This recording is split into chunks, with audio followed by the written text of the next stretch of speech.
కవలలంటే ఒకే రూపంలో ఉంటారు, ఒకేలా మాట్లాడతారు, ఒకేలా డ్రెస్ వేసుకుంటారు. కొందరికైతే అలవాట్లు కూడా ఒకేలా ఉంటాయి. ఇక సినిమాల్లో అయితే కవలల గురించి కాస్త అతిగానే చూపిస్తారు. ఒకరిని కొడితే మరొకరికి దెబ్బ తగలటం, ఇద్దరు ఒకేసారి అనారోగ్యానికి గురి కావటం వంటి సీన్లు చూపిస్తూ ఉంటారు. నిజ జీవితంలో ఇలా జరుగుతుందా అంటే కష్టమే అని చెప్పుకోవాలి. అయితే ఇప్పుడు మనం చెప్పుకోబోయే కవలల గురించి తెలిస్తే మాత్రం మీరు నోరెళ్ళబెట్టాల్సిందే. ఈ ట్విన్ సిస్టర్స్ సాధించిన అరుదైన ఘనత గురించి సోషల్ మీడియా కోడై కూస్తోంది.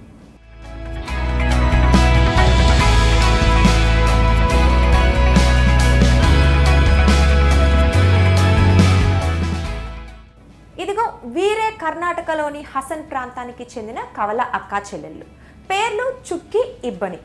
ఇద్దరు 2 నిమిషాల తేడాతో అమ్మ కడుపులోంచి బయటకు వచ్చారు. వీరి రూపమే కాదు, అన్ని విషయాల్లో అసలు తేడానే ఉండదు, ఆఖరికి చదువు విషయంలో కూడా. ఇటీవలే ఇంటర్ పరీక్షలు రాసిన ఈ అక్కా చెల్లెలకు మార్కులు కూడా ఒకేలా రావటం అందరినీ ఆశ్చర్యపరుస్తోంది. హసన్ పట్టణంలోని ఎన్టీఆర్కే పియు కాలేజీలో 12వ తరగతి చదువుతున్న వీరు ఇటీవలే పరీక్షలు రాశారు. బుధవారం విడుదలైన పరీక్షా ఫలితాల్లో 600 మార్కులకు గాను వీరిద్దరికి సరిగ్గా 571 మార్కులు వచ్చాయి. దీంతో తల్లిదండ్రులతో పాటు వారి స్నేహితులు, ఉపాధ్యాయులు ఆశ్చర్యానికి గురయ్యారు.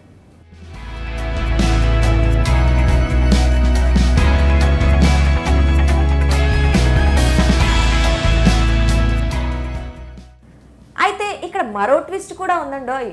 2022లో విడుదలైన 10th పరీక్షల్లో కూడా వీరిద్దరికి సేమ్ మార్కులు రావటం విశేషం.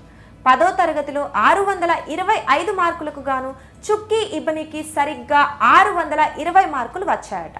అసలు వీరికి ఒకేలా మార్కులు ఎలా వస్తున్నాయో అని వారి స్నేహితులు, స్థానికులు తెగ ఆశ్చర్యపోతున్నారు.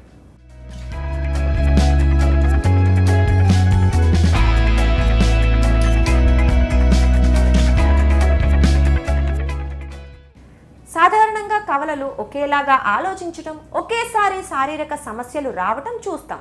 కానీ పరీక్షల్లో కూడా ఒకేలా మార్కులు రావటం నిజంగా విశేషమే అంటున్నారు.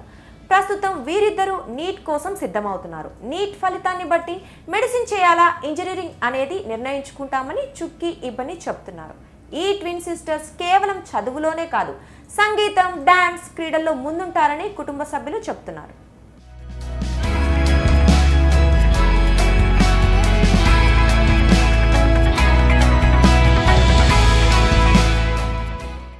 తన బిడ్డలు సాధించిన ఈ ఘనతపై తండ్రి వినోద్ చంద్ర తెగ మురిసిపోతున్నారు. తన సంతోషాన్ని మాటల్లో చెప్పలేనంటూ హర్షం వ్యక్తం చేశారు. తన బిడ్డలు ఒకేలా మార్కులు సాధించడం గర్వంగా ఉందన్నారు.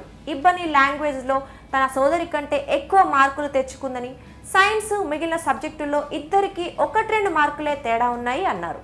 వాళ్ళిద్దరూ పుస్తకాల పురుగులని, కాస్త ఖాళీ దొరికితే చాలు పుస్తకాలు ముందేసుకొని చదువుకుంటూనే ఉంటారని చెప్తున్నారు.